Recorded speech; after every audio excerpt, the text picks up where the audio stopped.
Assalamualaikum, halo guys, balik lagi dengan Giri di sini. Dan di video kali ini saya bakal bahas mengenai headphone Bluetooth pertama dari Vivan, yaitu Vivan Liberty H100 yang kalau saya cek di marketplace ini dijual di harga 300 ribuan aja. Dan biar kalian gak penasaran, kita langsung mulai aja ulasannya. Dan kita mulai dari catatannya dulu aja kali ya. Yang pertama adalah build material housing bagian sampingnya ini, tampilan plastiknya masih belum kelihatan premium ya guys, terutama di bagian tombol-tombolnya ini. Tapi gak usah khawatir, karena baru kelihatan kalau dilihat dari dekat. Sedangkan material yang lainnya nggak ada masalah sama sekali. Catatan yang kedua adalah latensinya yang masih di kisaran 160-an milisecond. Walau untuk dipakai nonton YouTube atau Netflix sih nggak sampai kerasa delaynya. Bukan nggak ada ya, tapi nggak kerasa.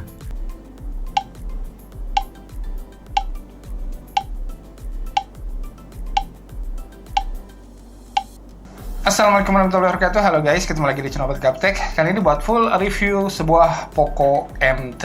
Harganya mulai dari 1,8 jutaan. Nah, ini nih keunggulan utama dari sebuah Poco M3 ini ya, karena HP ini jadinya bisa saya kategorikan sebagai HP 1 jutaan. Nah, saya bilang keunggulan utama ya, karena tanpa embel-embel atau label HP 1 jutaan, Poco M3 ini sebenarnya bukan apa-apa.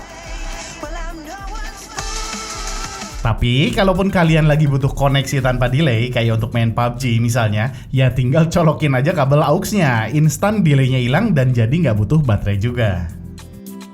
Lalu slot chargernya masih pakai micro USB yang kabelnya udah didapat di paket penjualannya. Dan catatan yang terakhir yang sebetulnya wajar untuk headphone di kisaran harga 300 ribuan ya, adalah belum ada active noise cancellation ataupun transparency mode. Walau untuk passive noise reduction H100 ini udah kebilang bagus, karena saya susah lah untuk dengerin suara di sekitar saya kalau saya lagi dengerin musik pakai H100 ini. Sedangkan untuk Pro-nya, yang pertama adalah build quality-nya untuk ukuran headphone murah ini ya, udah bagus banget, rapih tanpa cacat ya guys. Bahkan untuk housing-nya ini yang tadi saya bilang materialnya kurang premium, kalau untuk finishing-nya sih sempurna banget. Feel dipakainya juga nyaman dengan headband cushion dari karet yang kalau dipegang memang nggak sempuk busa ya, tapi kalau dipakai rasanya nyaman-nyaman aja, nggak terlalu beda dengan busa. Lalu clamping force-nya juga kebilang pas, ditambah earpad over ear yang empuk. Dan kalau kalian perhatiin, ini housing-nya fleksibel ya guys. Fungsinya adalah biar posisi earpad-nya selalu pas di telinga kita, walaupun posisi headband-nya berubah-ubah. Belum lagi beratnya yang ringan, nggak sampai 200 gram, bikin nggak gampang pegel kalau kita pakai di waktu yang lama.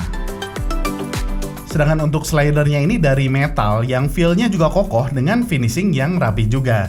Kita juga bisa atur beberapa komen dari tombol ini kayak play pause, atur volume, atur track, voice assistant, ataupun angkat dan reject telepon.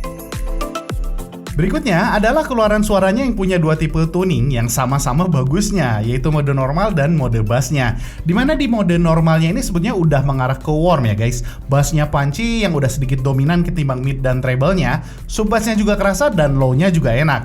Untuk midnya juga bagus dengan artikulasi vokal yang jelas dan akustik yang enak untuk didengarnya. Dengan treble crispy yang levelnya kurang lebih berimbang lah dengan midnya. Nah, sedangkan untuk di mode bassnya ini menurut saya bakal cocok buat kalian para pecinta bass atau dipakai buat nonton film. Karena di sini subnya signifikan didongkrak dengan peningkatan juga di low frekuensinya. Dimana efek bassnya ini juga ngaruh ke midnya baik untuk vokal ataupun akustiknya, yang bikin jadi sedikit lebih ngebass juga. Sedangkan untuk treble-nya di mode bass ini saya nggak dengar ada perubahan, berasa sama persis lah dengan mode normalnya. Oh ya, kalau kalian lagi pakai jack audionya, maka otomatis tuningnya ini hanya bisa pakai mode normal aja. Sedangkan di teknis suaranya, Vivan Liberty H100 ini punya volume yang bagus banget, karena di kondisi normal saya cukup pakai volume di 40-80%an aja. Jarang-jarang banget nih saya nemuin headphone yang cukup pakai volume 40%an untuk dengerin musik. Lalu untuk imagingnya juga bagus, karena gampang buat bedain arah suara dengan soundstage yang berasa luas, yang bikin enak lah kalau kita pakai buat nonton film. Dan yang saya suka, saya hampir gak dengar suara distorsi di musik andalan saya untuk ngetes distorsi. Skala 0-100, paling ya 5-10-an lah poin distorsinya. Kelebihan lainnya adalah daya tahan baterainya yang klaimnya ini di volume 50% sanggup nyala sampai 38 jam. Dan yang terakhir, ini adalah kualitas suara mikrofonnya kalau saya coba pakai teleponan. Halo guys, sekarang saya lagi nyobain untuk keluaran suaranya mikrofon Vivan Liberty H100 yang kalau saya coba dengerin sebelumnya sih ini udah oke ya. Jadi bassnya kerasa yang bikin suara saya nggak terlalu cempreng. Jadi kalau dipakai untuk online meeting atau PUBG-an menurut saya udah memadai lah. Tapi silakan teman-teman nilai sendiri gimana keluaran suaranya. Oke, lanjut. So, untuk kesimpulannya dengan harga 300 ribuan, Vivan Liberty H100 ini udah ngasih banyak banget kelebihan. Dari mulai kualitas suara yang bagus, kita bisa pilih dua tuning antara normal dan bassnya, terutama untuk volumenya yang jarang saya temuin headphone yang cukup pakai volume di bawah 50% di kondisi normal. Build-nya juga rapih dan nyaman dengan daya tahan baterai yang bagus juga. Hanya dengan satu kompensasi aja, yaitu build material yang belum kelihatan premium. Itu pun kalau kita lihat dari dekat, karena dari jauh agak susah untuk melihatnya. Dan kalaupun kalian ngerasa 300 ribu ini masih kemahalan, kalian bisa cek Akom H1 yang sama-sama keluaran dari PT WUK Global Technology di video ini yang dijual di harga 170 ribuan aja.